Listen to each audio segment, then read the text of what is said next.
ko talaga? Eh, ano na siya? Sikat na siya. Oo, taga Nueva Ecija. May kamukha daw ako guys. Si Ate Lan may kamukha daw sa ila. Talaga? Sige, search ko nga yun. Si Chef. Mga ate kuya, Si Kalino.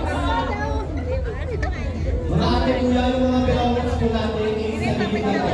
Wala po sa ilalim ng table. Mga gamit po natin natin po sa gilid.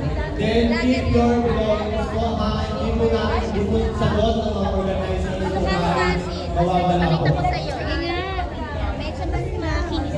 Sa gilid na po. Sa gilid po ang mga gamit. Sige, search mo dyan Ate Lan. Ano mo? Ano yan? Ano? Ate Lan. Anong mo? We need your participations po. Mga belongings po sa gilid na lang po. Wala po sa ilalim ng tables. Wala po sa ilalim ng tables. I-check po namin isa-isa yung tables ha. Kasi po mamaya sa cake natin, picnic po natin, baka po may matagdaman o may matapa sa mga gamit. Kaya po iingatan po natin at may iwasan po. Ano?